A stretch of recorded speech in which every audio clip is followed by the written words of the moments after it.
nomor induk mahasiswa 710-141-94040. Nah, pada kesempatan hari ini, saya akan menjelaskan mengenai metode pembelajaran Team Assisted Individualization.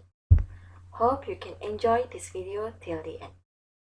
Oke, langsung saja kita masuk ke part 1 atau bagian 1, yakni mengenai gambaran umum metode pembelajaran Team Assisted Individualization. Oke, sebenarnya apa itu Team Assisted Individualization? Nah, di sini ada ilustrasi gambar yang mungkin bisa teman-teman simak. Jadi, metode pembelajaran Team Assisted Individualization atau bantuan individual dalam kelompok atau disingkat BIDAK merupakan salah satu jenis model pembelajaran yang mengkombinasikan keunggulan pembelajaran kooperatif dan pembelajaran individual yang memanfaatkan perbedaan kemampuan individu dengan belajar kelompok. Jadi lebih singkatnya, pengertian dari metode pembelajaran Team Assisted Individualization adalah metode pembelajaran perpaduan antara pembelajaran kelompok dengan pembelajaran individual. Oke, selanjutnya di sini saya punya video pembelajaran dengan metode Team Assisted Individualization untuk menambah pemahaman teman-teman mengenai metode pembelajaran ini. Mari kita tonton bersama-sama.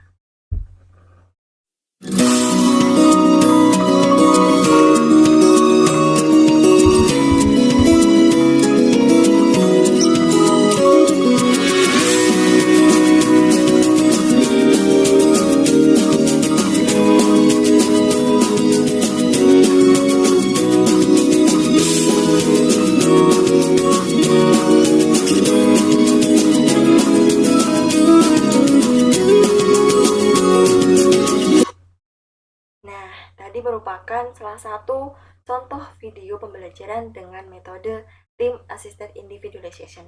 Nah, seperti yang bisa teman-teman lihat, di situ sudah terbentuk beberapa kelompok kecil yang nantinya dapat dijadikan sebagai wadah untuk diskusi siswa.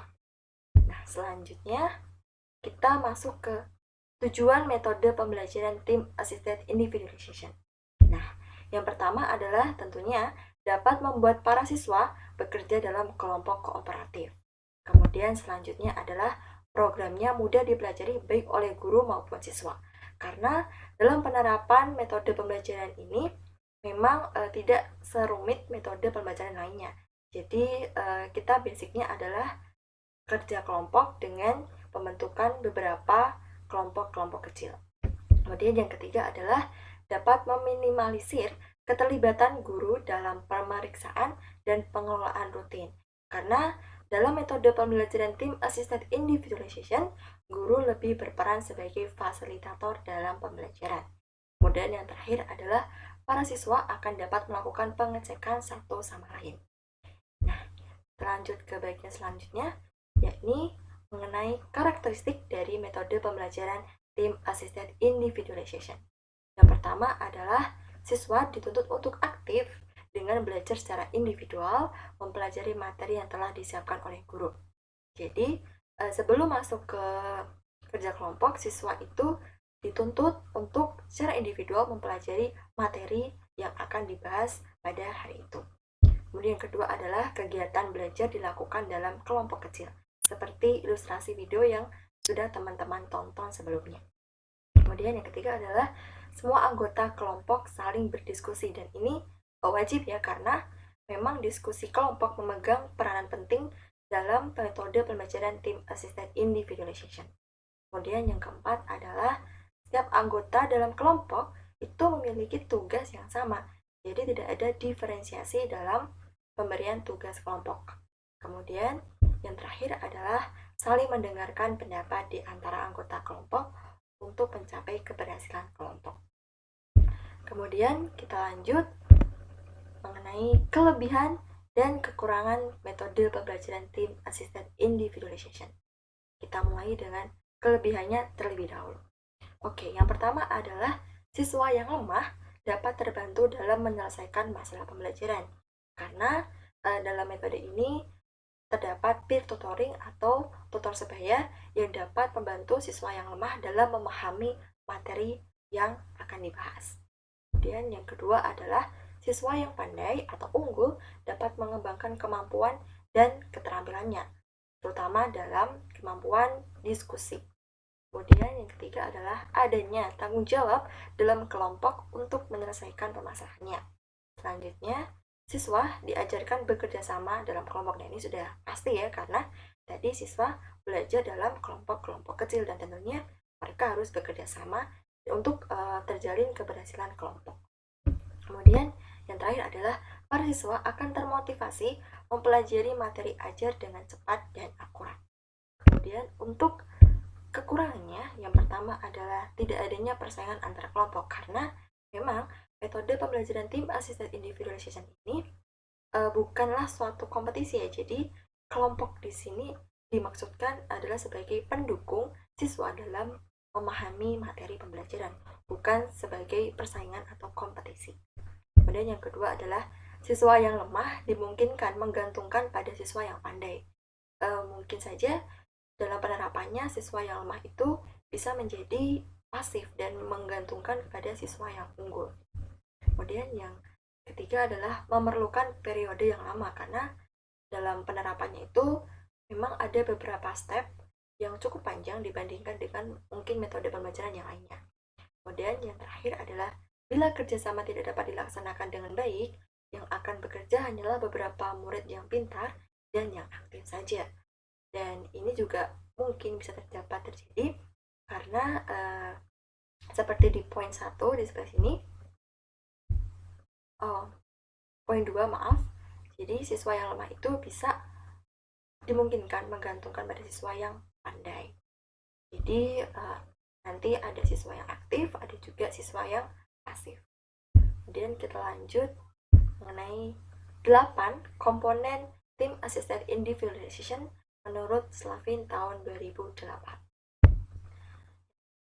Baik, yang pertama adalah teams, yakni merupakan pembentukan kelompok heterogen yang terdiri atas 4-5 siswa. Kemudian yang kedua adalah placement test, yakni pemberian pretest kepada siswa.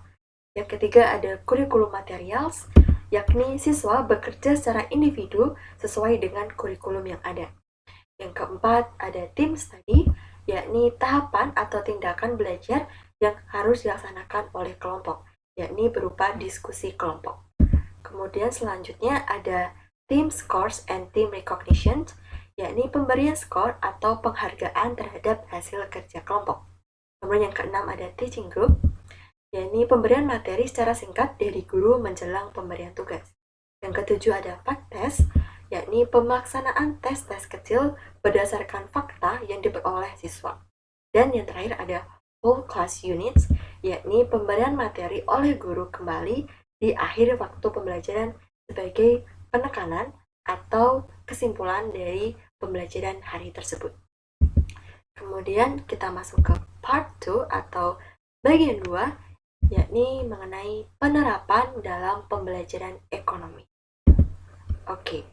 Jadi materi yang saya pilih di sini adalah materi perdagangan internasional, karena saya rasa materi perdagangan internasional cocok untuk diterapkan dalam metode Team Assisted Individualization, karena materi ini berdasarkan teori dan ada beberapa problem atau kasus yang nanti bisa dijadikan sebagai bahan diskusi siswa.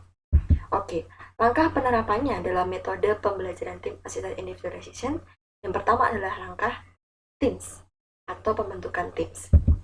Nah, di sini ada ilustrasinya ya. Bisa teman-teman lihat untuk menambah pemahaman teman-teman semuanya. Nah, pada tahapan teams itu guru membentuk kelompok-kelompok yang bersifat heterogen yang terdiri dari 4-5 siswa. Yang nantinya mereka akan berdiskusi mengenai materi perdagangan internasional. Nah, tentunya setiap kelompok harus ada siswa yang unggul atau pintar agar bisa menjadi peer tutoring bagi teman yang lainnya, terutama bagi siswa yang lemah. Kemudian langkah yang kedua adalah placement. Nah, seperti yang sudah saya jelaskan sebelumnya, yakni adanya pretest.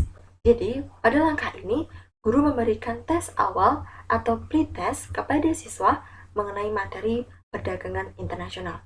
Nah, kenapa sih harus dilakukan pre-test? Hal ini dilakukan guna mengetahui kemampuan awal siswa dalam memahami materi perdagangan internasional. Jadi, guru nanti bisa memantau proses perkembangan siswa dalam memahami materi perdagangan internasional. Kemudian, yang ketiga adalah teaching. Nah, di sini ada guru yang sedang mengajar. Pada tahap ini, tentunya guru dapat memberikan materi secara singkat mengenai perdagangan internasional sebagai bahan awal sekaligus pengantar materi sebelum kegiatan diskusi dalam kelompok kecil dimulai. Kemudian yang keempat ada student creative. Nah, pada tahap ini guru perlu menekankan dan menciptakan persepsi bahwa keberhasilan setiap siswa ditentukan oleh keberhasilan kelompoknya. Oleh karena itu, pada tahap ini setiap siswa harus memaksimalkan semua potensinya demi mencapai keberhasilan kelompok. Jadi, guru menekankan pentingnya kerjasama tim dalam mempelajari materi perdagangan internasional dengan metode Team Assisted Individualization. Kemudian, tahap yang kelima adalah Team Study. Nah, ini adalah tahapan yang penting menurut saya karena pada tahap ini siswa belajar bersama-sama dengan mengerjakan tugas-tugas dari LKS mengenai materi perdagangan internasional yang diberikan dalam kelompoknya. Nah, sebenarnya untuk bahan ajarnya itu opsional ya, bisa dari LKS atau mungkin guru bisa mencari bahan ajar yang lain sebagai bahan diskusi dalam kelompok kecil. Pada tahapan ini, guru juga bisa memberikan bantuan secara individual kepada siswa yang membutuhkan. Mungkin ada siswa yang kesulitan dalam memahami materi, guru bisa memberikan bantuan secara individual. Atau mungkin jika ada siswa yang kurang paham terhadap materi, selain bisa dibantu oleh guru, juga bisa dibantu oleh teman sebaiknya yang unggul dalam materi tersebut dengan metode peer tutoring atau tutor sebaya. Kemudian yang keenam ada fact test quiz time. Jadi pada tahap ini guru memberikan tes-tes kecil berdasarkan fakta yang diperoleh siswa. Misalnya dengan memberikan kuis mengenai materi perdagangan internasional. Nah, hal ini dilakukan guna mengukur sejauh mana tingkat pemahaman siswa terhadap materi yang diberikan. Kemudian yang ketujuh ada placement. Kemudian yang ketujuh ada Place Team Score and Team Recognition. Nah, pada tahap ini guru memberikan skor pada hasil kerja kelompok dan memberikan gelar atau penghargaan terhadap kelompok yang berhasil secara cemerlang dan kelompok yang dipandang kurang berhasil dalam menyelesaikan tugas. Misalnya dengan menyebut mereka sebagai kelompok oke, kelompok luar biasa, dan sebagainya. Hal ini dilakukan guna untuk memotivasi siswa untuk meningkatkan hasil kerja kelompoknya dalam pertemuan-pertemuan selanjutnya. Kemudian, langkah terakhir adalah Full Class Unit. Yakni pada tahap ini, guru menyajikan kembali materi perdagangan internasional di akhir pembelajaran dengan strategi pemecahan masalah diskusi untuk seluruh siswa di kelasnya. Jadi, pada tahap ini lebih ke penekanan materi pembelajaran atau guru dapat menyimpulkan mengenai materi perdagangan internasional untuk menambah pemahaman siswa mengenai materi perdagangan internasional. Baik, alhamdulillah kita sudah mencapai akhir video. Semoga video ini dapat bermanfaat bagi teman-teman semuanya dalam mempelajari dan memahami metode pembelajaran Team Assisted Individualization beserta contoh realnya dalam pembelajaran ekonomi.